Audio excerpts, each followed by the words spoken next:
반갑습니다. 돈쌤입니다. 오랜만에 뵙죠. 네, 엔비디아 실적 발표가 있었는데요.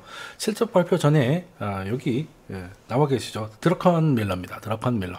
우리에게 가장 잘 알려진 투자자라고 하면 역시 워렌 버핏일 거고요. 워렌 버핏이라고 하면 기업이 갖고 있는 그 비즈니스 모델이라든가 그 기업에 대한 경영진, 그러니까 그 기업과 그 기업이 하고 있는 업황 이런 것들에 대한 정확한 분석을 가지고 아주 좋은 가격일 때, 버핏 입장에서는 좋은 가격이라는 건 이제 쌀 때를 얘기하겠죠. 근데 그럴 때 사서 잔파도는 무시하는 가치 투자자로서 잘 알려져 있잖아요. 물론 버핏이 평생을 그렇게 해오지 않았다는 건 알려져 있지만 최근 들어서는 그렇게 하니까요.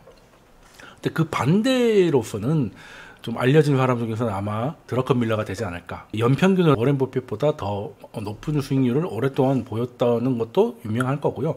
버핏하고 다른, 버핏은 어찌됐든 기업 중심입니다. 근데 드라컨 밀러는 조금 다른 사람이죠. 그런데 드라컨 밀러가 3월 말쯤에 엔비디아가 이제 실적 발표를 앞두고 있을 때 비중을 좀 축소했다는 보도가 나왔어요. 그 스스로 얘기를 했죠. 나중에 또 확인이 됐지만 좀 중장기적으로 AI에 대한 전망은 여전히 긍정적인데 단기적으로는 과열이 있을 수 있다라고 해가지고 자기는 좀 매도를 했고, 그 매도한 자금을 가지고 아르헨티나 주식을 샀다고 하더라고요. 근데 아르헨티나에서는 그 유동성이 큰 아이들로 샀다고 하는데 어떤 종목인지까지는 안 나왔는데 제가 아르헨티나 종목까지는 잘 몰라가지고, 일단 드라컨 밀러는 찔끔찔끔 사지 않습니다. 우리 보초병 보내고 이렇게 하지 않아요. 그냥 결단하면 그냥 확 하고 움직입니다. 그래서 이번에 발표된 거 보니까 엔비디아를 이제 비중을 줄였다고 보니까 갖고 있는 포지션의 한 70% 정도 실현했다는 거잖아요. 이때가 엔비디아가 이제 올해부터 찾던데 3월 말이라고 하면 요즘일 텐데요. 굉장한 수익을 냈을 겁니다. 이 정도는 충분하다라고 이제 판 걸 수도 있는데, 문제는 실적 발표가 나오고 나니까 이제 더 1100DR을 넘은 상태지 않습니까? 드라컨 밀러가 틀렸나? 이번에는 틀린 건가? 70%는 비중을 줄였는데 약간 속된 말로 틀린 건가? 이런 생각을 좀 할 수도 있는데요. 물론 우리가 드라컨 밀러를 걱정하는 것만큼 세상에 무의미한 일은 없을 겁니다. 이 사람이 어떤 성향을 갖고 있고 왜 그런 성향을 가지게 됐는지는 조금 덜 알려진 것 같아서 그 이야기를 해드리고 싶어요. 일단 이번에도 엔비디아 포지션과 콜옵션까지 포함해서 70% 정도를 매도를 했는데, 원래 이 양반은 한번 움직이면 크게 움직여요. 이분의 스타일입니다. 이분의 스타일인데, 이게 왜 이렇게 됐냐면, 드라컨 밀러도 예전에 그 소로스, 그 유명한 퀀텀 펀드에서 일을 했는데, 소로스라고 하면 제일 유명한 일화 중에 하나가 영란은행을 상대로 파운드 공매도를 쳐가지고 중앙은행한테 승리를 해서 엄청난 수익을 냈던 그 사례가 굉장히 유명하잖아요. 그때 드라컨 밀러가 그 아이디어를 낸 겁니다. 지금 이제 파운드와 폭락이 확실하다. 파운드에 이제 숏을 치자. 라고 소로스한테 투자 아이디어를 얘기를 하죠. 소로스가 들어보기에도 그건 맞는 거예요. 그러니까 집행을 했겠죠. 근데 문제는 드라컨 밀러한테 그 얘기를 한 거예요. 만약에 그게 확신을 한다면 왜 이렇게 포지션이 작냐니까요.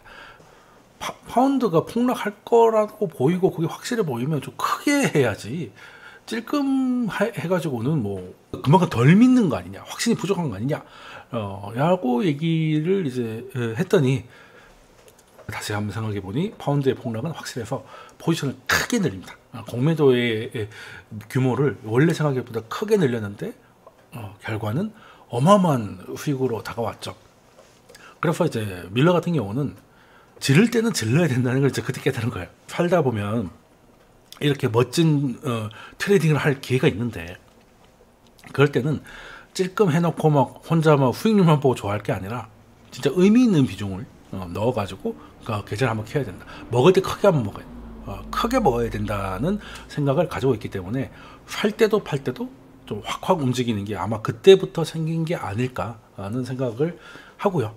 그리고 이제 드라컨 밀러가 제가 두 번째로 자주 하는 게 닷컴 버블 때. 지금 엔비디아라고 하면 그나마 제일 비슷한 게 닷컴 버블이잖아요.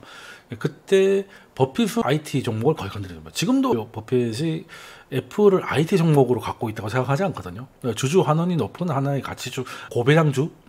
그러니까 그 그 자사주 매입을 배당으로 계산하면 아주 고배당 회사가 애플이지 않습니까? 그걸로 갖고 있다 생각하는데 당시에도 IT 종목은 버핏은 갖고 있지 않았어요.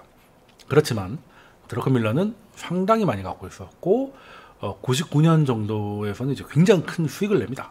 그래서 2000년 1월에 이만하면 충분하다라고 해서 이제 매도를 쳐요. 근데 아시겠지만 2000년 8월에 고점 찍거든요. 원래 버블이라는 게 막판 한두 달에 미친 듯이 오르잖아요. 그러다 보니까 이 양반도 그때 흔들린 거야. 1월 달에 팔았는데 차라리 팔고 가만히 있으면 좋았을 텐데 주가가 이제 그때부터 이제 아주 더 각을 세워서 오르기 시작하니까 결국에는 이제 다시 샀어요.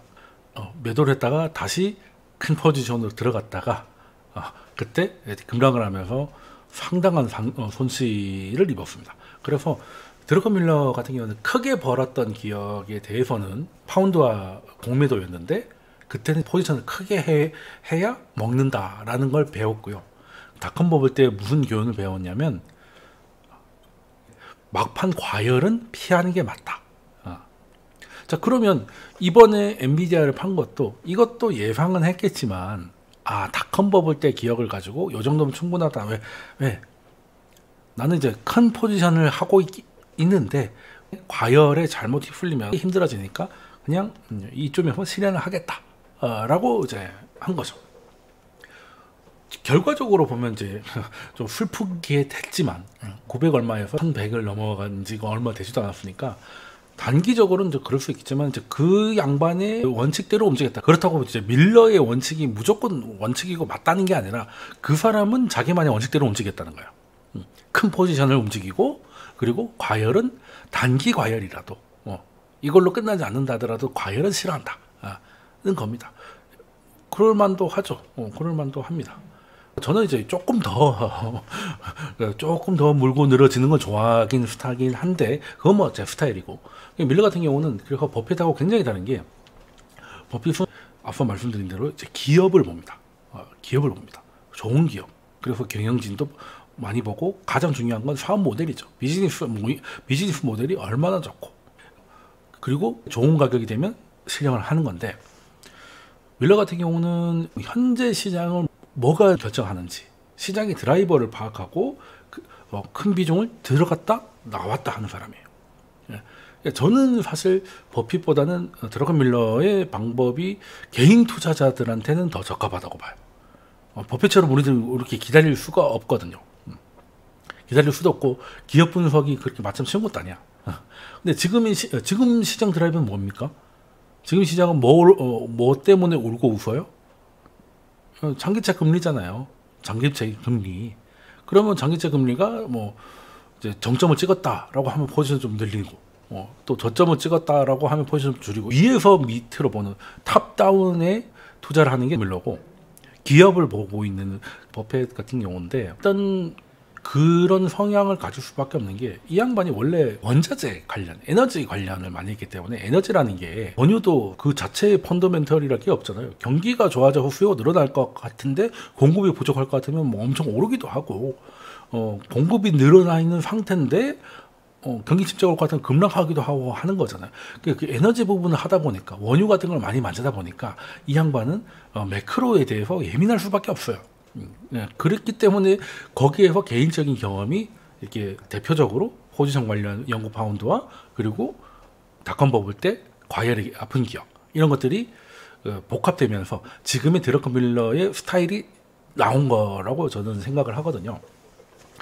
그럼 저는 뭐 아까 말씀드렸지만 버핏보다는 드러커밀러가 조금 맞는 것 같다. 특히 국장을 하고 계시면 국장은 기업이나 비즈니스 모델 다 좋지만 매크로에 대해서 민감도가 미장보다 굉장히 크잖아요. 그럴 수밖에 없는 게 미장은 큰데 여기는 작을 수밖에 없고 여기서 중소형주는 더 그럴 수밖에 없으니까 아무리 뭘 해도 외국인 외도가 나오고 하면 그걸 피할 수 있는 방법이 딱히 많지 않은 게 또 국장이다 보니까 저는 이제 밀러의 방식이 맞지 않나 하는 생각을 좀 하고 있습니다. 저도 늘 생각하는 게 성장하고 있는 섹터의 주도주 그리고 주요 테마의 대장주를 좋은 가격에 사서 의미 있는 비중으로 그 흐름이 그 사이클이 끝날 때까지 최대한 오래 발라먹는 게 개인 투자자들이 할 수 있는 최고의 성과나 목표라고 생각을 하는데 거기에 부합하는 사람이라고 생각을 해서 저는 이 양반을 좀 좋아하긴 하는데 이번에 또 엔비디아를 팔았다고 해서 좀 말씀드리고 싶은 게 있어서 말씀을 드린 거고요.